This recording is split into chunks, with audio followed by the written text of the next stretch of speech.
Each of the directors of the first 4 Harry Potter films brought something unique to the franchise. Chris Columbus established an incredibly epic cast that more or less stayed the same for all 8 films.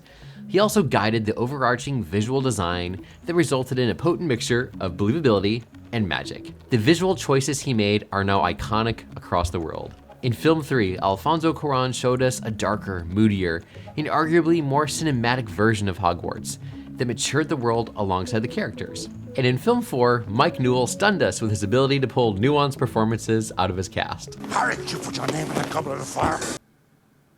But when David Yates took the reins with Order of the Phoenix, he made a deeply intentional change that fixed one of the biggest problems with the earlier films. Hey filmmakers, it's Ryan. Welcome to the Filmmaking Notebook, where I teach you filmmaking one scene, shot, and character at a time.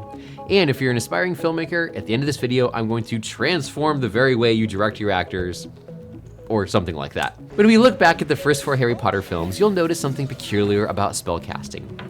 We're going to quickly examine a few clips, and I want you to tell me if you notice anything odd. Each of these spell castings are lacking a certain something.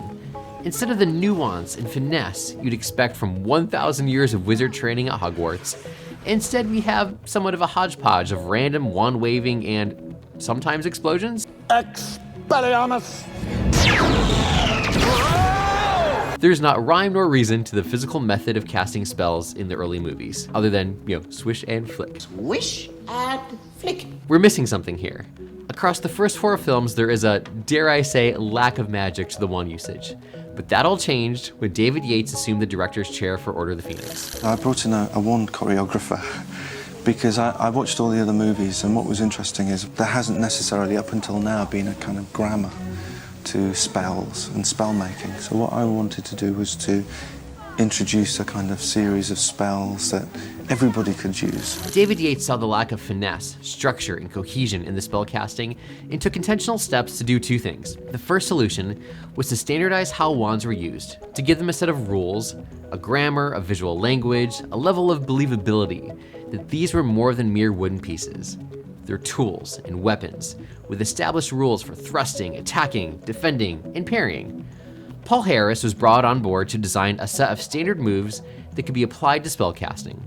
This was especially important in battle scenes, as Movie 5 brought us the first epic battle between large groups of wizards. For the chaos of the battle to be both exciting and easy to follow, there had to be a structure to the wand combat. I came up with a family, a group of movements from which all of the spells can be fired, or all of the spells can be defended. And within the range of those movements, I then built the choreography from that. David Yates effectively eliminated the randomness from spellcasting. Every wand move became a tiny layer that brought cohesion. We've developed a vocabulary, a kind of physical vocabulary for wands, which isn't fencing, and it isn't pointing, and it isn't dance, but it's something. But David Yates took all of this one step further and added something much more subtle. All of this wand grammar became tiny individual layers to help to tell a story, character by character. And with the visual framework in place, Yates worked with the actors to layer their characters' backgrounds, personalities, and attitudes into their individual spellcasting. The newly established visual language remained the same, but now there were subtle differences that revealed and reflected character.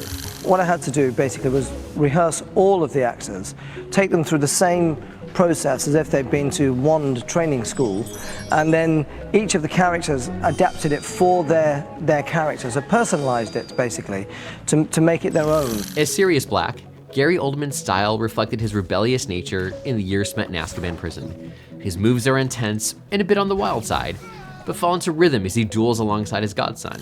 He's got a kind of street, prison Azkaban-informed fighting style, and I'm very old school and very formal. My absolute favorite line from the scene, and possibly the entire movie, I honestly don't think came from the books. As Sirius battles alongside Harry, he becomes so caught up in the moment that he calls Harry by his father's name. Nice one, James! Such an emotionally resonant line, and it's powerful because it was visually set up through an intense and epic series of moves that show these characters fighting in such unison and sync that for just a moment, Sirius is able to forget that his best friend is dead. That's the power of revealing character through action. In this case, that action is carefully crafted wand moves. But on the other side of the fight, Lucius Malfoy's moves tell an entirely different story. He uses the same basic set of attacks and parries as Sirius, but their fighting styles couldn't be more different. While Sirius fights with wild, albeit tempered, ferocity, Malfoy's moves are sharp and precise, reflecting his status as lord of a noble home, someone who is well practiced in the art of dueling, but also has an image to uphold. It's a clean, formal, old-school style of fighting without the scrappiness you'd expect from someone like Sirius, who has literally had to fight to survive. Malfoy and Sirius may be using the same basic moves, but it's how they fight that reveals character, that shows us who they deeply, innately are. This is all part of a super precise technique that the best directors and best actors purposely do. They reveal character through physicality. But here's where so many filmmakers go wrong when trying to apply this. You've probably seen this in some movies, where actors bring out super intense choices that seem like hard, focused acting designed to make you feel something. But all too often it just feels kinda empty, like it was all part of a show. Sometimes it's the actors making a bad choice, and sometimes it's the director not guiding their actors appropriately. In these cases, the actors act in a way that are not innately part of who the characters are. But the secret to letting physicality drive character is delving deeply and intentionally into the character's history and background. Their personality and attitudes about life, their beliefs and moral code, their life experiences and victories and defeats, and even things like physical or mental ailments. To discover who these characters really are, and then letting that complex mix pulled from the deepest part of the character's soul inform the actors' acting choices and how they are executed. But practically, what does this mean? Well, Lucius Malfoy is brimming with arrogance and nobility and darkness, all stemming from his intense belief in a pure blood society, his associations with the Dark Lord, and the expectations of his house. At the heart of this is an image to uphold, and that informs how he fights. He doesn't rely on wild moves, just formal precision expertly executed. Sirius, on the other hand, rebelled when he was a child, turning his back on his family's pure blood mania, running away, becoming a Gryffindor, and then his best friend is killed and he spends 13 years in prison for a crime he did not commit. Then, living on the run. Then, in bottled up frustration at his old family home. All these things influence who Sirius is, and therefore impacts how he chooses to fight. Wild, intense, and without a care about how anyone else thinks.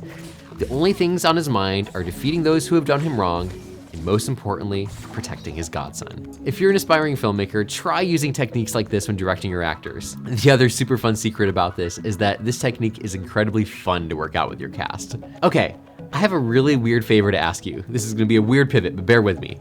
I'm trying to help YouTube not spread this video to lots of people, and I know that seems backwards.